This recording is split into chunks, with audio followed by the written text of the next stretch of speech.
Hi everyone, it's Jen and Danielle. Hello. And we would like to start a new segment we like to call Let's Talk About Real Estate. So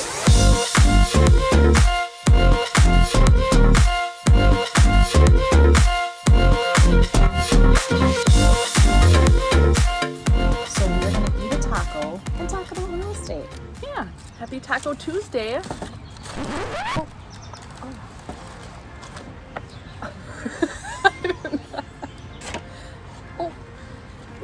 We got a soggy taco over here. Mine's about to do the same. So these are from Katrina's in Oakdale. Let me ask you a question. Yeah.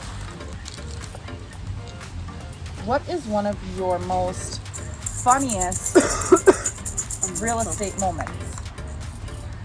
One of my funniest real estate moments? Oh gosh.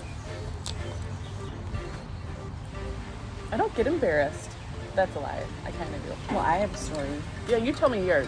Okay, so one of my most embarrassing real estate stories was I was representing the buyer, and this is when we still got to go to closings with people. Oh, so yeah. the realtors all show up, the buyers and the sellers show up together. So I'm there with my seller. No, my buyer is my buyer. And the sellers were there, and the reason we had to wait to close on this house was because their daughter was getting married, and so we couldn't close any sooner. So I thought, I'll ask about the wedding. You know, you're looking for icebreakers. Yeah. So we sit down. How was the wedding? They called it off the day before. Oh. So it was a total wah, wah, wah, super awkward moment, and I wanted to crawl in a hole. Yeah, but I mean, how would you know that? How would I know? I thought for wouldn't sure it was know. going to be a safe topic.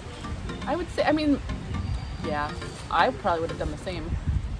I think the thing I struggle with most as a realtor, and it's like funny / embarrassing, is I am awful at opening doors. And you would think of as many doors we open with lock boxes. I mean, I can't. I never know what way to turn the key or how to lock it, which direction. It like takes you. Or you got to pull the door Yeah. and push the door at the Yeah. same time. Just complicated. I always tell people when I'm struggling, I will turn and look at my buyer and say, this is the hardest part about real estate. Yeah. Yep. Is getting the locks open, because there's always some sort of trick to it, or you didn't turn it far enough, or Right. or trying to get the combination lock boxes open. Oh yeah. And if it's winter and you can't open it, It's frozen. Yeah. Or they have too many keys inside of there with the keychains. Take Then- it off the keychains, Right. realtors. and then Take you it off. can't. It Then you gets can't jammed. even close it. You can't even No, close it you're again. trying to hold it with your thumb, and I mean, we all know I've got small thumbs anyways. So you're trying to hold it down and get it in there at the same time and release it. Yeah. Just use the electronic lock boxes. True. Although, I'll be the first to admit I don't have an electronic lock box, and you want to know why?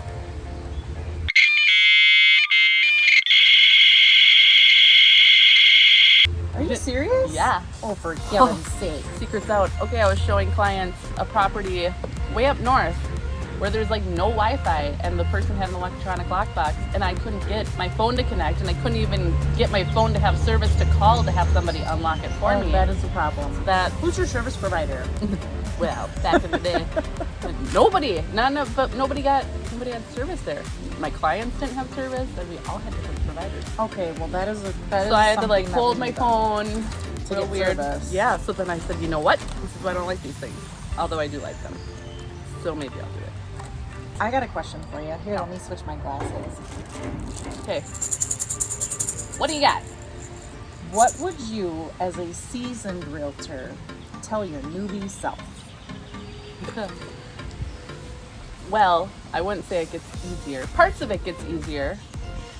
Just to stick with it, because in the beginning it was kind of tough, and I felt like I had no idea what I was doing. And the more you do it, the more you're comfortable with it. But that's the thing; it's always changing. But just stick with it. And I remember in real estate school, in the classes, I don't remember what the percentage was, but it was a very small percent of people who were in our class who said that you will actually be in real estate 5 years from now.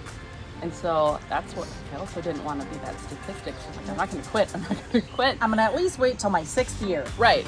Yeah. But it took a few years to like really get traction, like feel comfortable with it. So Yeah. tell the newbies to hang in there. And there's people like us that are willing to help. And parts of it gets easier. It's a whole lot of fun too. Mm-hmm. What about you? You're a very, very seasoned realtor. Are you saying I'm old? Because I am. Well, I because would you say started. that my newbie self, if I could talk to you right now, I would say don't let agents smell you out and find out you're new, because some agents, not all agents, I would say we're exception. If I find out that I'm working with a new agent, I will actually help them, because that's what we're supposed to do. Right. In my thought, anyways. It's called the golden rule. But there are some bully realtors out there that if they find out you're new, they talk down to you, make you feel like you don't know what you're doing. So I would say, don't let them talk to you like that. Also, my very first transaction, I was representing the buyer. I had the seller call me directly and yell at me.